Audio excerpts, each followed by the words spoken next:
Para começar, eu vou falar um pouco sobre engenharia de requisitos, sobre o que é engenharia de requisitos. A engenharia de requisitos é o processo de planejamento, análise e documentação de um software, onde toda a sua conjuntura está baseada em requisitos. Quando se fala em engenharia de requisitos, é inevitável não se citar o seu protagonista, que é justamente o analista de requisitos ou o analista de sistemas. O papel do analista de requisitos na engenharia de software é basicamente extrair a necessidade do cliente e converter em requisitos, podendo eles ser funcionais ou não funcionais. Ele basicamente converte ideias abstratas de um cliente e transforma em material para que seja transformado em um software pela sua equipe de desenvolvimento. É bem importante ressaltar que o papel do analista de requisitos é de suma importância, uma vez que está diretamente ligada a mitigar erros e evitar o retrabalho. Características e principais atividades da engenharia de requisitos. Existe todo um processo que a engenharia de requisitos adota para, desde a obtenção dos requisitos até a sua validação, e esse processo está resumido nessa imagem.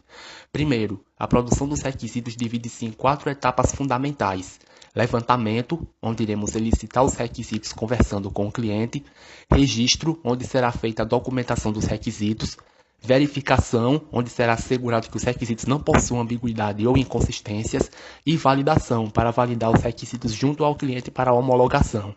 Porém, os requisitos são voláteis, eles podem sofrer alterações ao longo do tempo por diversos fatores, mudança de legislação, de mercado, etc. A parte da gerência de requisitos se encarrega de fazer o controle dessas mudanças e também define critérios para que, depois de implementados novos requisitos no sistema, o mesmo continue íntegro e consistente. Exemplo de estudo de caso em engenharia de requisitos. Um cliente vai a uma empresa de desenvolvimento de software com a intenção de esclarecer um projeto de uma aplicação para o seu negócio. A aplicação se trata de um sistema bancário em que devem ser efetuadas algumas operações. Após esclarecer com o representante, são destacados alguns requisitos funcionais do sistema: verificar saldo, realizar pagamento, fazer transferências entre contas e emitir extrato da conta. Com a definição de requisitos funcionais, temos a base para o desenvolvimento do software, tendo por princípio a ideia da aplicação que melhor atende às necessidades do cliente. Em meio a isso tudo, temos os pontos negativos e os pontos positivos. Os negativos, os stakeholders, eles não sabem o que realmente querem. Alguns expressam requisitos em seus próprios termos. Diferentes stakeholders podem ter requisitos conflitantes. Fatores políticos e organizacionais podem influenciar os requisitos do sistema. E os requisitos mudam durante o processo de análise. Novos stakeholders podem surgir e o ambiente de negócios pode mudar. E os pontos positivos em relação à engenharia de requisitos é que ele estabelece uma base de concordância entre o cliente e o fornecedor sobre o que o software fará, tendo uma boa comunicação entre eles, que é o mais importante na hora de criar um projeto de um software. Ele fornece uma referência para a validação do produto final, outro ponto positivo. E o último, ele reduz o custo de desenvolvimento. Como vimos anteriormente, requisitos mal definidos causam retrabalho. Olá, meu nome é Roberto e vou falar sobre métodos de extração de requisitos.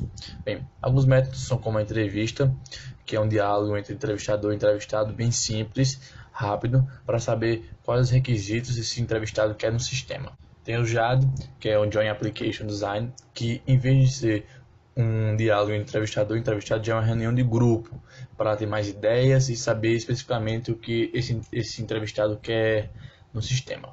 Já o questionário é muito utilizado quando se tem uma distância muito grande entre o entrevistado e o entrevistador, e aí esse questionário é enviado, é respondido pelo entrevistado e é mandado de volta para o entrevistador para saber o que se quer no sistema. Já a prototipação é utilizado no estágio inicial do projeto e ajuda os stakeholders a desenvolver uma forte noção sobre a aplicação a qual ainda não foi implementada, que através da visualização da mesma eles podem identificar os reais requisitos e fluxos de trabalho do sistema.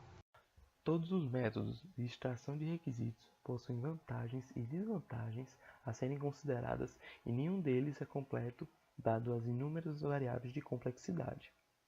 Com isso, A utilização de mais de uma técnica de forma combinada ou a utilização de técnicas sintéticas irá ajudar na complementação de possíveis lacunas de levantamento, melhorando a qualidade e completude dos requisitos.